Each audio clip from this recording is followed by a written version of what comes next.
wag mo nang panoorin yung video na to kung ayaw mo madagdagan yung nasa travel bucket list mo. Kasi in this video, i-chika ko sa inyo yung mga na-discover ko na pwede nating i-explore sa Central Luzon.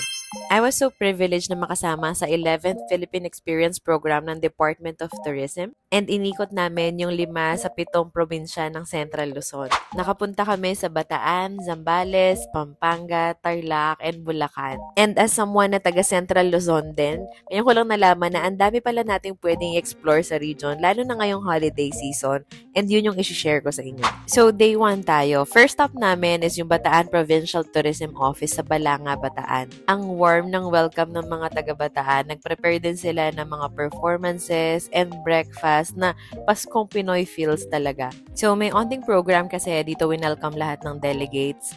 Madami kami nag-join sa trip na to. So, syempre, yung mga tao na involved sa tourism, sa travel, kasama namin yung DOT and mga LGUs, and kami na media and mga content creators. Tapos, nag-quick tour din kami sa museum nila. Then, after nun, yung next stop namin is yung Mount Samat National Shrine sa Pilar, Bataan. Then, nagkaroon ng wreath-laying ceremony kasama si DOT Secretary Cristina Garcia Frasco. And then, nandun din yung The Republica Filipina Reenactment Group. And nire-enact nila yung The Fall of Bataan at Mount Samat.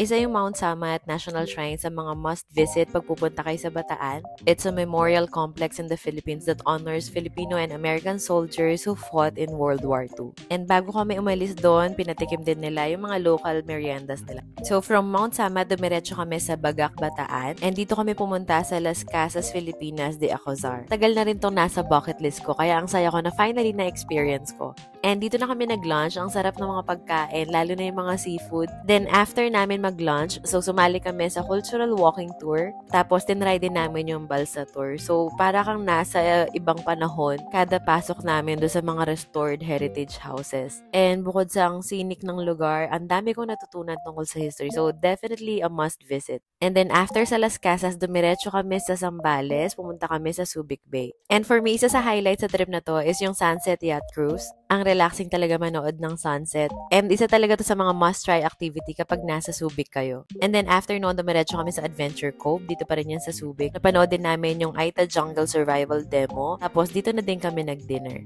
And after nga noon, dumiretso kami ng Pampanga. And doon kami nag-stay. Kasi yung day 2 namin, maaga kami pumunta sa Puning Hot Springs sa Porac, Pampanga. Dito naman, na-experience namin sumakay ng mga 4x4 ride and grabe yung trail. Ang ganda ng view. Perfect to sa mga mahilig sa adventure and nature. And then pagdating namin doon sa hot spring, grabe ang sarap mag-relax. Lalo na ngayon na medyo malamig na yung panahon. And ang daming may hindi alam na merong ganito sa Pampanga. And yung pinaka nagustuhan kong part ng experience is yung sand spa and yung mud facial. So tatabunan kayo ng sand na napaka-warm. Tapos, ayan, naapak-apakan kayo for massage na napakasarap sa feeling. Kaya i-add nyo to sa bucket list nyo. Promise, may enjoy nyo. And after namin sa Puning Hot Spring, so dumiretso kami sa Museo ng Angeles. Nakakatawa kasi may mga gumagawa ng parol and na-introduce kami sa kulitan, which is yung traditional Kapampangan script. Tapos dito na kami nag-lunch and yung mga putahing pang Pasko yung hinanda nila para sa amin. And syempre, nasa Pampanga kami. Pagdating sa pagkain, lahat talaga masarap. Hindi lang dahil sa Kapampangan ako, pero kahit yung mga kasama ko, sobrang nasarapan din. Pagkatapos mag-lunch, dumiretso kami sa Clark Museum. And kahit taga Pampanga ako, first time ko dito. And ang dami ko natutunan tungkol sa history and culture ng Pampanga. Kaya kahit sa mga kapwa Kapampangan ko, highly recommended na mag-visit dito. May konting program din, and dito ni-recognize and ni-rewardan ng DOT yung mga passionate na tour guides ng Central Luzon.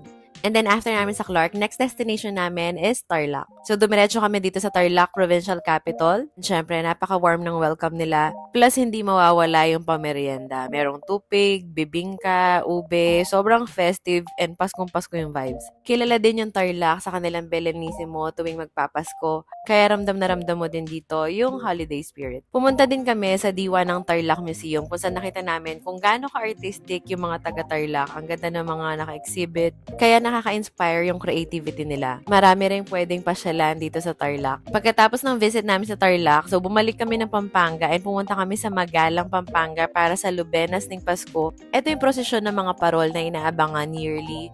And dito ko nga nakita kung gaano ka-rich sa culture yung Pampanga, lalo na pagdating sa faith tsaka sa craftsmanship. And sana magtuloy-tuloy yung mga ganitong tradisyon para maipasa pa sa mga susunod na generation. Then pagkatapos ng prosesyon, so nag-dinner kami dito sa Magalang.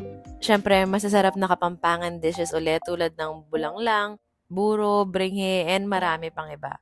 And bago matapos yung date namin, napanood pa namin mag-perform yung The Philippine Philharmonic Orchestra. And solid, ang galing nila. And then, ito na yung day 3 and last day ng trip na to. So, maaga kami bumiyahe papunta sa next destination, which is Bulacan. And yung first stop namin is sa Malolos Cathedral. Grabe, sobrang rich sa history ng Bulacan. Ang daming significant events na nangyari dito na malaking bahagi ng Philippine history. And kilala din yung Bulacan sa mga old houses, churches, yung mga festivals nila. And alam naman natin na ang dami sa mga bayani natin na from Bulacan sila. And then after do sa Malolos Cathedral, pumunta kami sa Baraswain Church and talagang mabubusog ka sa mga culture, mga kwento about sa Bulacan. And aside doon, hindi rin mawawala syempre yung pastillas, tsaka yung chicharon and sukang paumbong ng Bulacan. Tapos, dito na din kami nag-lunch. And may mga putahe na dito ko lang or first time ko lang din natikman. And isa yung Bulacan sa mga gusto ko pang i-explore, gusto ko ma-experience, maka-attend do sa mga festival nila. So, pagkatapos mag-lunch, bumalik na kami ng Pampanga and dumiretso kami sa Alvis Farm sa Santa Rita. And syempre, nasa Pampanga ulit tayo, hindi mawawala yung food trip. And natuwa ako kasi the way na sineserve nila yung food is napaka-familiar, yung parang Kapampangan style talaga. And parang nakikita mo kung paano nila niluluto. So, from yung mga kalamay, batirol, and yung mga ibang dishes pa. Meron nga ding mga pagkain na kahit na taga Pampanga ako, ngayon ko lang din natikman. Kaya yun yung kagandahan na pagta-travel kasi kahit sarili mong probinsya, ang dami mo pa rin nadidiscover na bago. Pagkatapos ng super sarap na dinner sa Alvis Farm, dumiretso kami ng San Fernando para manood ng Giant Lantern Festival. Ito yung yearly na competition ng mga lantern makers from San Fernando. Grabe yung preparation and effort nila sa paggawa ng mga giant lantern. Kaya nakaka-proud din maging Kapampangan. And doon na nga natapos yung aming 3-day trip sa Central Luzon. Kung naghahanap kayo ng travel destination ngayong holiday season, maraming pwedeng i-explore sa Central Luzon. From yung mga history, culture, hanggang sa pagkain, yung mga tradition, ang daming reasons para bisitahin yung Central Luzon. Lalo na ngayon na mas accessible na kasi yung mga flights papunta and galing ng Clark International Airport. Kaya mas madali nang isali yung Central Luzon sa mga travel bucket list natin. Kayo ba, sa lahat ng lugar na napuntahan namin sa Central Luzon, alin yung gusto nyo ring makita or mapuntahan? Share nyo naman sa comment section. And don't forget to follow me for more travel, food, and healing stories.